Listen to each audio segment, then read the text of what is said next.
Վերնատուն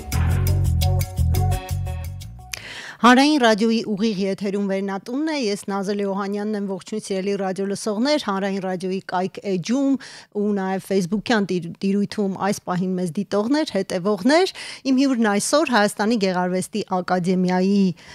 Բոյաջյան ցուցասրահի նոր տնօրենն է, ակադեմիայի դասախոս, Հովհաննիսյան ինստիտուտի հետազոտող եւ համադրող Նարե Սահակյանը, ողջույն Նարե, շնորհակալություն մեզ հյուրընկալվելու համար։ Ողջույն Նազելի ջան, շատ ուրախ եմ լինել ձեր տաղավարում։ Փոխադարձ մենք խոսելու ենք նոր բացված ցուցահանդեսի մասին ու նաև թե ինչ դերակատարում կարող է ունենալ կրթական հաստատությունում ցուցասրահը արվեստի նոր միտումները հանրությանը ներկայացնելու այսպես գործում։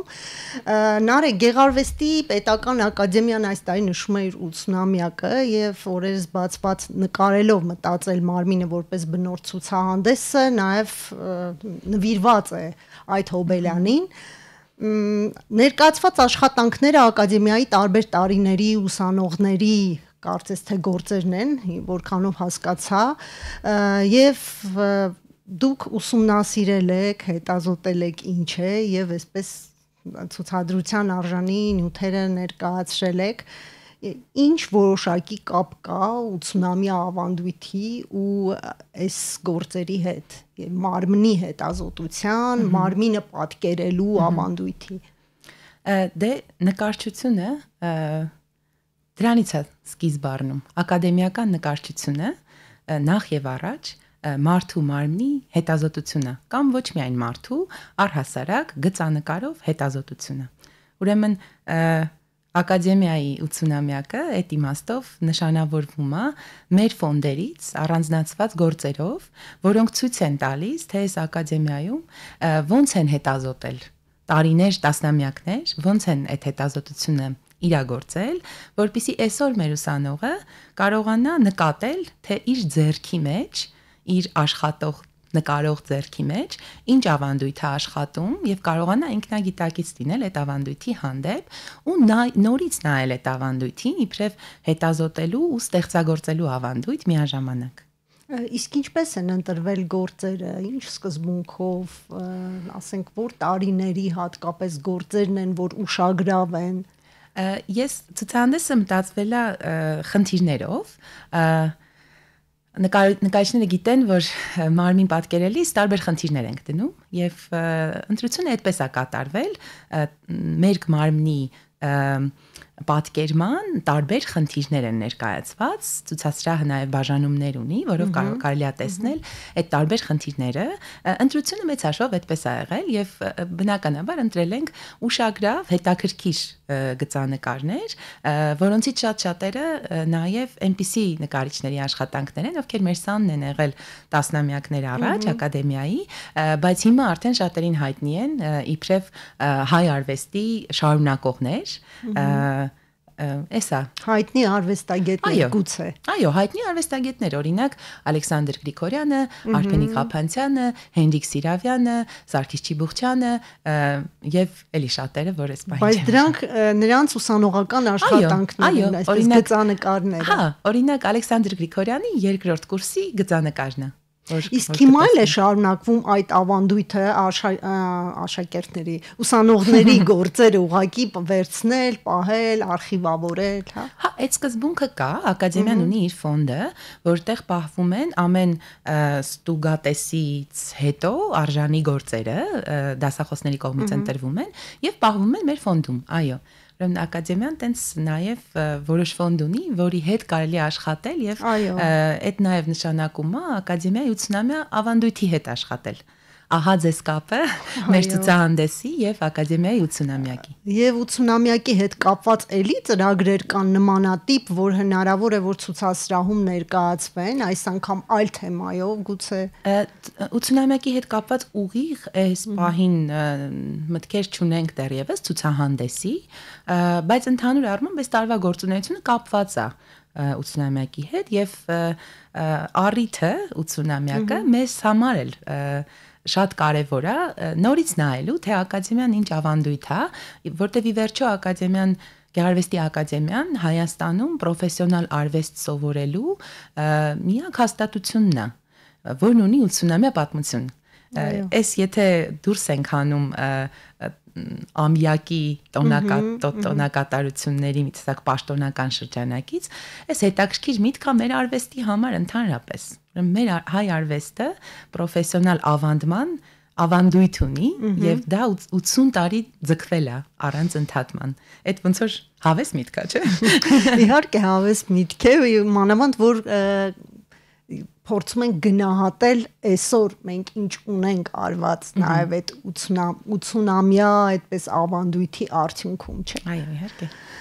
Ձեր համադրողական տեքստում նշում եք, որ արվեստի ակադեմիական կրթության մեջ աչքը, միտքն ու ձեռքը այսպես համատեղ եւ փող լրացնող կարևոր գործոններ են եւ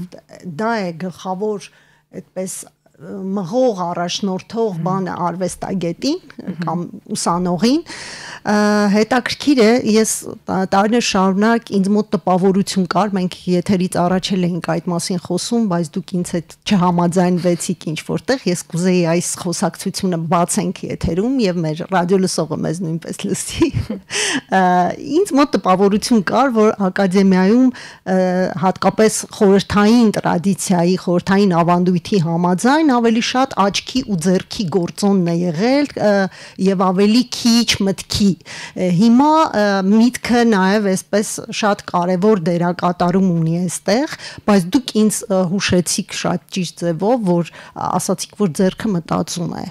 եկեք այդ մասին խոսենք ինչպես հա այս ցուցահանդեսը ընդհանուր առմամբ մտածված է հետազոտելու եւ ստեղծագործելու կապի շուրջ այսինքն նկարել բնորդին այս նշանակում է ձեռքով մտածել բնորդի ֆորմաների մասին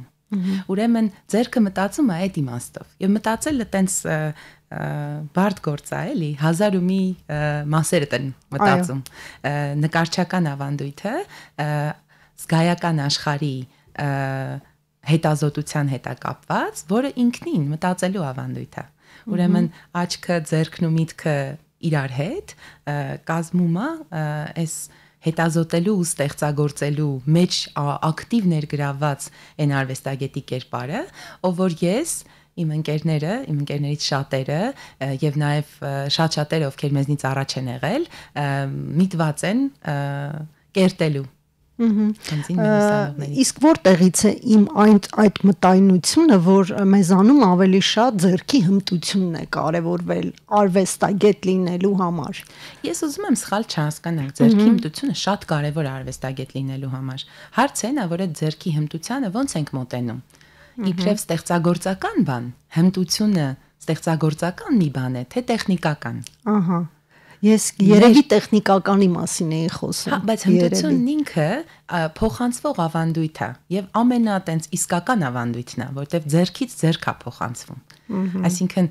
գրքով չես կարող կարդալ արվեստ սովորել։ Մի ուրիշ ձեռք պետքա քեզ սովորացնի, թե ոնց պահես այդ մատիտը։ Ուրեմն իսկական ավանդույթի հարց կա, որը կապված է զգայական աշխարհը հետազոտելու հետ, եւ այդ հետազոտելն է հենց ստեղծագործելը, ինչպես կարդացել եք իմ կուրատրական տեքստում։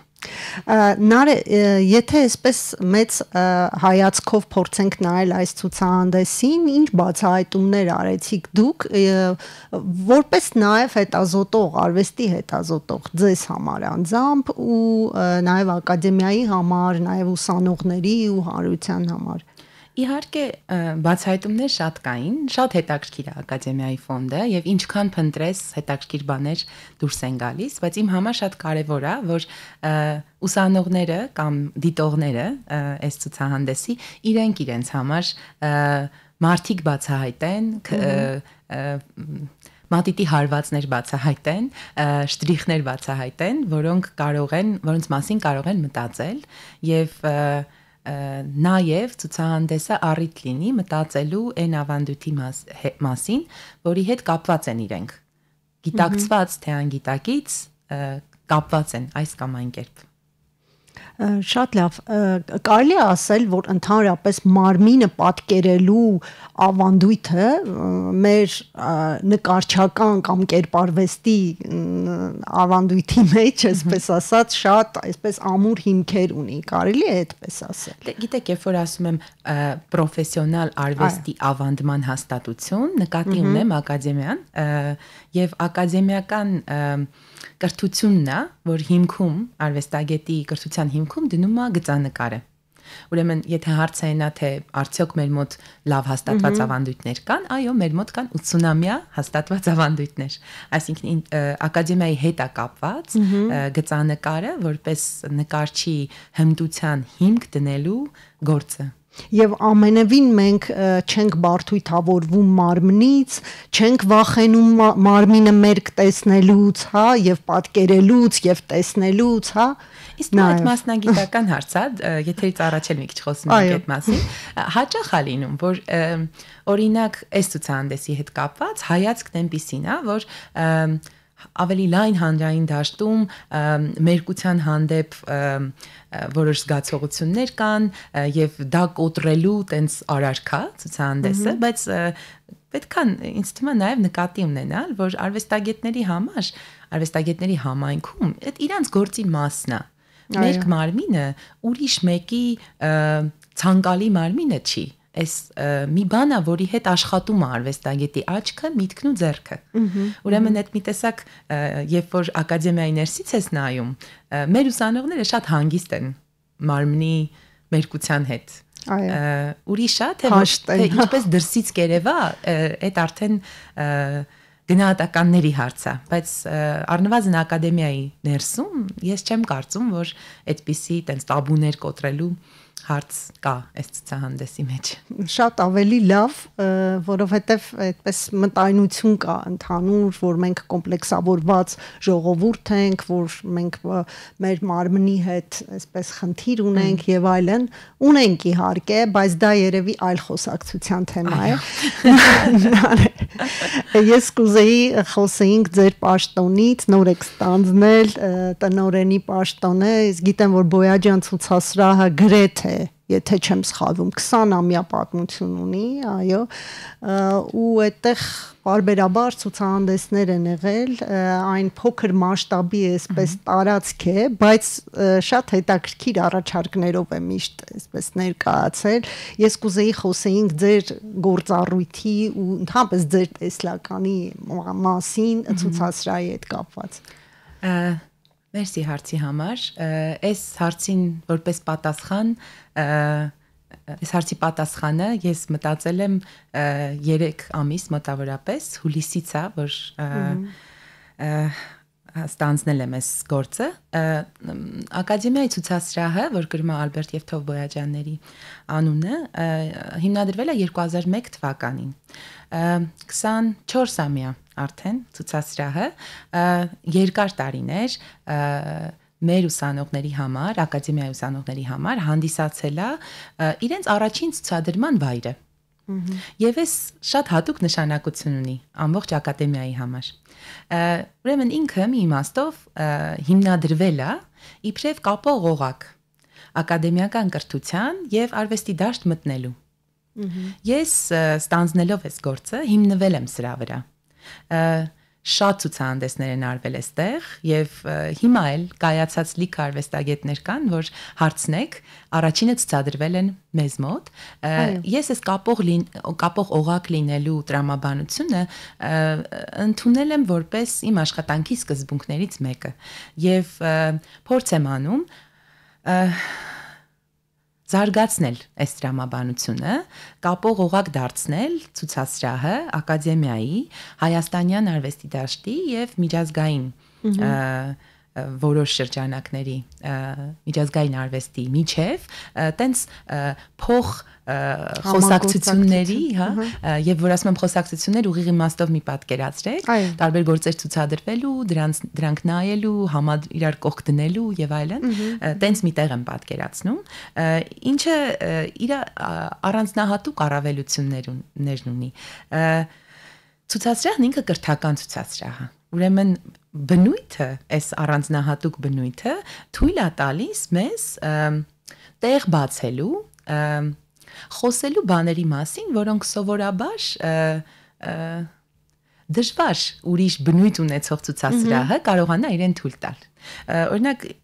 իմ համար ակադեմիայի ամենահաճելի բանը, ամենատենց հավես բանը ինչ է, որ ինքը տեղ է, որտեղ ժամանակ կա տրամադրված քեզ, ժամ 15 րոպե օրինակ, որ կարող ես այդ ժամանակը տրամադրել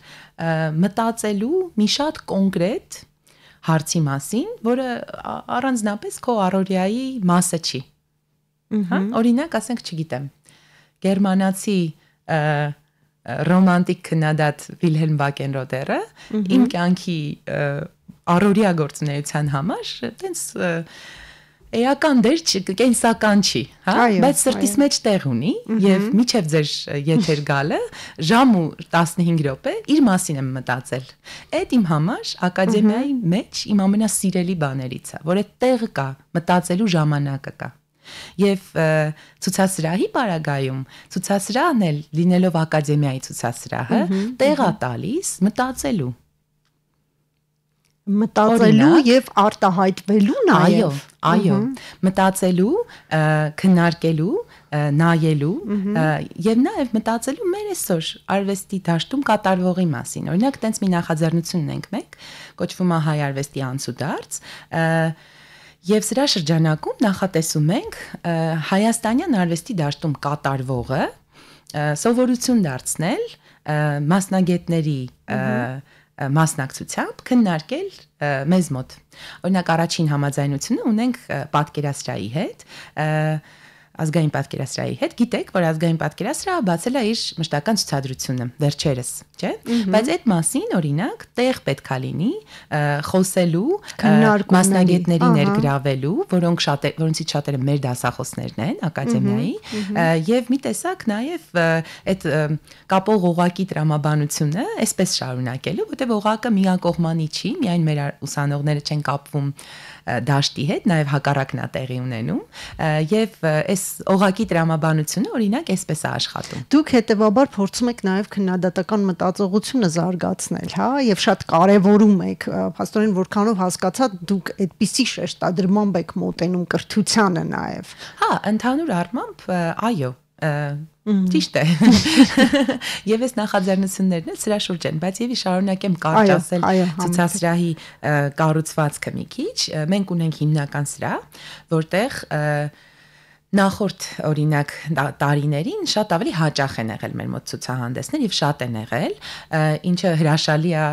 ուսանողների, արվեստագետների համար, բայց ծանրանստում ցուցասրահի վրա։ Մենք փորձել ենք դանդաղացնել մի քիչ հիմնական ցուցադրությունների ժամանակը, միաժամանակ առանձնացրել ենք, ես տենց աշխատանքային ձևով այդ կոչվում եմ լաբորատոր տարածք, որտեղ ճկունություն ունենք ավելի մի գործ ցուցադրել, մի պրոյեկտ ցուցադրել, դրա շուրջ խոսել, քննարկել Ուղղակի հենց մեկ գործ։ Այո, կարող է նաև այդպես։ Եվ նաև ունենք իմ ամենասիրելիներից մեկը ցուցափեղկը, որտեղ ամեն շաբաթ ցուցադրում ենք մեր ուսանողներից մեկի նոր աշխատանք։ Այնպես որ ձեր ռադիո լսողները Իսահակյան 36 հասցեի կողքով անցնելիս կարող են օրինակ նայել, թե հիմա այս շրջանում ակադեմիայի ուսանողությունը ինչ է նկարում։ Եվ շաբաթը մեկ կարող եք նոր գործ տեսնել։ Այսինքն բաց է հանրության առաջ ամեն առումով աշխատում ենք այդ ուղղությամբ։ Այո, իսկ դա կարևոր է ընդհանրապես հանրության հետ այդ կերպ շփվելու, այդ կերպ արվեստը ներկայացնելու կամ արվեստագետին ներկայացնելու ձևը։ Այդ կերպ նկատի ունեք ուղղակի հանրային։ Այո, հանրային այդ մոտեցումը։ Գիտեք, ներկայացնելու ձևի մասին եք ասում, այդ շատ կարևոր։ Ես կարծում եմ, որ կարևոր է, որովհետև համայնքի համար էլ նաև, չէ, որ գալիս են շենքի կողքով անցնելու, գիտեն, որ սա ակադեմիան է, բայց ինչ է նշանակում ակադեմիան, չէ, նշանակում է ուսանողներ նախ եւ առաջ եւ կենտրոնացումը մեր ուսանողներն են նաեւ կարեւոր է մեր համար որ տեսնեն մեր ուսանողների գործերը բայց ներկայացնելու մասին ասեցիք Ես օրինակ շատ կարևորում եմ, թե արվեստի գործը ֆիզիկապես, տեխնիկապես ինչպես է ներկայացվում։ Եվ իմ համար պակասում է մեզանում այդ մշակույթը։ Այդ է պատճառը, որ մի քանի սեմինարների շարքեր ենք նախաձեռնել, որոնցից մեկն օրինակ, որ անում ենք, որ նախատեսում ենք անել Գաֆեսճյան թանգարանի հետ, ովքեր մեզանում իսկապես տենց շատ լավ ստանդարտ են պահում արվեստի գործի ցուցադրման, սեմինարների շարք, որտեղ մեր ուսանողները կամաց կսկսեն սովորել, թե ինչ լույս պետք է դնել գործի վրա, ինչպես պետք է կախել, ինչ տարբեր գործեր ինչպես պետք է կախել, ինչ մոտեցումներ կարելի է ցուցաբերել արվեստի ցուցադրանքի պարագայում։ Սրանք բաներ են, որոնք էլի մեր ցուցասրահի առանձնահատուկ բնույթն է մեզ ցույց տալիս, կրթականը։ Այսինքն տեսականը բերել նաև գործնական դաշտ, հա, այդպես։ Այո, միաժամանակ օրինակ նաև ես մտածում եմ սեմինարների շարք, որ էլի պայմանավորվածությունների մեջ է մեր, անել ցուցահանդեսի դիզայնի, որպես առանձին մասնագիտացման շուրջ, որը էլի մեզ մոտ կան շատ դիզայներներ, ովքեր աշխատել են ցուցահանդեսների վրա, բայց թե ինչ սկզբունքներ է ունի, ինչ առանձնահատուկ մոտեցում է պետք է տանելու համար, շատ չի խոսվում մեր մոտ եւ իմ տեսանկյունն է, որ նախ եւ առաջ մեզանում մեր ուսանողը եւ նաեւ համայնքը լավ կլինի մտածենք օրինակ գործը հնարավորինս այնպես ցուցադրելու մասին, որ դիտողը կարողանա ճիշտ տեսնել այդ գործը։ Ես իմ կուրատորության ուսանողներին հաճախ եմ այդ օրինակը բերում, այսինքն օրինակ չի, կուրատորությունը որպես մասնագիտություն ժամանցի կազմակերպումը։ Կարող է տարօրինակ հնչի ես ասածս, բայց ժամանց ինչ իմաստով դու պլանավորում ես դիտողի ժամանակի անցկացնելը քո ցուցասրահի ներսում, այսինքն որտեղ կկանգնի, որտեղ կթեքվի, ինչքան կանգնած կմնա, ուր կթեքի գլուխը, այդ մեր մասնագիտությունն է։ Հետաքրքիր է։ Բայց եթե կուրատորը այդ ճարտարապետությունը նախապես մտածում է, մարդիկ պետք է լինեն, որ ֆիզիկապես, տեխնիկապես կարողանան լավ իրագործել այդ։ Եվ ինչքան լավ չի իրագործվում այդ, այնքան հարցեր են առաջանում։ Ձեր նշածները կարծում եմ, որ 80-ամյա ակադեմիան այդպիսի ավանդույթ չի ունեցել եւ դա նոր մի բան է եւ դուք փորձում եք նոր իրականացնել։ Դա մեր ընդհանրապես ցուցահանդես կազմակերպելու մեջ ամենացավոտ եւ կարելի ասել խնդրային կողմերից է, չէ, եղել տարիներ շարունակ, ու գուցե ինչ որ ժամանակ հետո շատ աննկատ ձևով դրանք կշտկվի ու մենք կհասկանանք արդեն որ նոր բանի հետ գործ ունենք, չէ։ Հա, կուրատորությունը ընդհանրապես որպես մասնագիտություն շատ նոր բան է, անցյալ դարի 60-ականներից է, որ կարող ենք ասել, որ կան կուրատորներ իբրև մասնագետներ։ Եվ մեր ակադեմիայում էլ այս տարվանից ես շատ ուրախ եմ այս նորությունը հայտնելու, այս տարվանից, այս կրթական տարվանից, թե բակալավրի, թե մագիստրատուրայի մեր ծրագրերը հատուկ ուշադրություն են դարձնում կուրատորությանը որպես մասնագիտություն եւ առանձին մասնագիտացում են հատկացնում դրա, այսինքն իսկ կուրատորը պետք է որ նույնպես նկարիչ լինի կամ արվեստի հետ առնչվի, թե կարող է ուղղակի տեսական գիտելիքներ ունենալ եւ այդքանը բավարար է։ Արվեստի հետ առնչվի, այո, նկարիչ լինել չէ, ես ինքս էլ նկարիչ չեմ կարողանում նկարել, արվեստաբան եմ, դրա համար է որ արվեստաբանության բաժնի ուսանողներն են, որ սովորելու են այս մասնագիտացումը, մենք նաեւ աշխատում ենք շատ լայն շրջանակի հետ աշխատել կուրատորների, որպեսզի մեր ուսանողները հնարավորություն ունենան նկատելու, թե ինչքան տարբեր կարող է լինել կուրատորական գործունեությունը, նաև աշխատում ենք տարբեր հաստատությունների հետ աշխատել, որպեսզի իրենք կարողանան դուրս գալուց հետո տեղյակ լինել, թե ինչ գործեր կարելի է անել այս ոլորտում։ Դրա մի օրինակն է, օրինակ Բոյաջյան ցուցասրահի եւ Ասլամազյան թանգարանի միջև համագործակցությունը իմ կուրատորական դասի շրջանակում, որտեղ ուսանողները փորձելու են ֆոնդերից, Ասլամազյանների ֆոնդերից նոր ցուցահանդես մտածել ժամանակավոր ցուցասրահում եւ այս համագործակցության ձևը, որը համ օգտակար է մեզ համար իբրև ցուցասրահ, որտեղ մեր ուսանողները սկսում են շփվել եւ տեսնել հաստատությունները իրենց ամենատենց ներքին խոհանոցով, ինչը լավ արվեստի աշխատող լինելու կարևոր գրավականներից է, եւ բացի այդ հետաքրքիր է ուսանողներին այս համագործակցության մեջ աշխատել հույս ունեմ։ Ես որքանով հասկացա, դուք շատ բաց եք նորարարական, էքսպերիմենտալ մոտեցումների հետ նաև, ասենք կա ինչ-որ խնդրային, որը դեռ չի հաղթահարվում առհասարակ ակադեմիայի տարածքում եւ այսպես շատ կարծր այդպես տրադիցիա ավանդույթ ունի, որը դժվար է հաղթահարել, հնուց է մնացել ու մի քիչ դժվարություններ է ստեղծում եւ այս սերնդի համար, որը ես գիտեմ, որ այս սերունդը արդեն տեղյակ է գալիս շատ բաներից, վիրտուալ աշխարհից, ինտերակտիվ ցուցահանդեսների այդ պրակտիկաներից, տարբեր տեսակի եւ այլն, ժամանակակից արվեստից գուցե ոնց է կարողանում այդ հնի նորի այդ բանը իրար հետ համատեղել։ Շատ հետաքրքիր բան է, երբ որ հնի մասին խոսելիս դրան որպես այդ մենակ ձեզ չի վերաբերում իհարկե, բայց սովորություն է այդ, որ ավանդույթ են ասում, հին ավանդույթ եւ կարծրացած այս բառերը անընդհատ իրար հետ են կարծես հնչում։ Ինձ համար անձնապես եւ նաեւ իմ շատ համագործակիցների ակադեմիայում շատ կարևոր է նորից նայել ավանդույթին։ Ընդհանրապես ինչ է հայ արվեստի ավանդույթը, ինչ ունենք մենք, ինչ է մեզ հասել, դրան նոր աչքով նայել։ Չնյարդայնանալ համենայն դեպս չէ։ Ուղղակի եթե կանխատրամադրվածություն կա արդեն, որ ավանդույթը հինը կարծրացածը դավատ է, այստեղ արդեն բախվում ենք այս նյարդայնանալու հարցին, բայց իրականում եթե խնդիր կա մտածելու հայ արվեստի ավանդույթի մասին, այս նշանակում է մեզ հետաքրքիր դարձնել հայ արվեստի ավանդույթը։ Այսինքն մեր կյանքի հետ կապված տեսնել։ Այդտեղ արդեն հետազոտողի դիրքերից պիտի նայել։ Այո։ Դրա համար է, որ այս ցուցահանդեսը, որով բացվել է Բոյաջյան ցուցասրահի նոր փուլը, դրան է մղում ուսանողին։ Եվ ես պատահական էլ չի բացման խոսքում էլ իմ ասեցի, որ ես ինքս էլ արդեն 5-րդ տարին է ակադեմիայում ստեղծագործական հետազոտություն եմ դասավանդում, այս իմ համար եւ առհասարակ ակադեմիական կրթության էական հատկանիշներից է, որ պետքա գործի գծվի եւ պահպանվի։ Նարեկ, կարելի է ասել, որ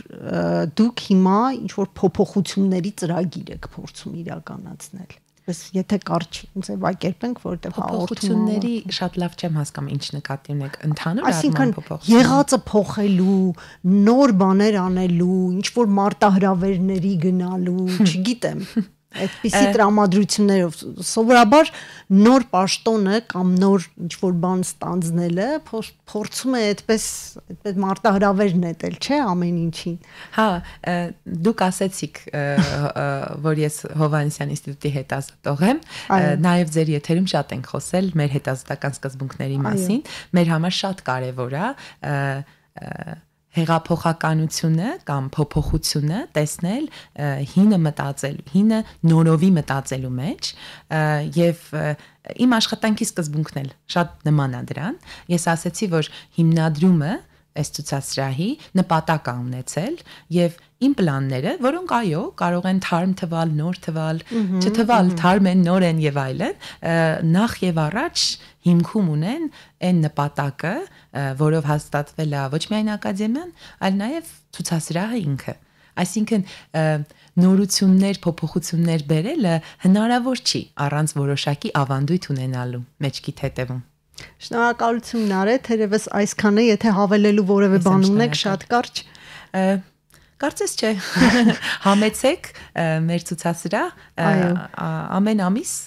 կաշխատենք ունենալ նոր ցուցադրություն։ Շնորհակալություն, սիրելի ռադիոլսող, իմ հյուրն այսօր Հայաստանի Գեղարվեստի Պետական ակադեմիայի Բոյաջյան ցուցասրահի նոր տնօրենն էր, ակադեմիայի դասախոս Հովհաննիսյան ինստիտուտի հետազոտող, համադրող Նարե Սահակյանը։ Զրույցը վարեց Նազելի Օհանյանը, կհանդիպենք։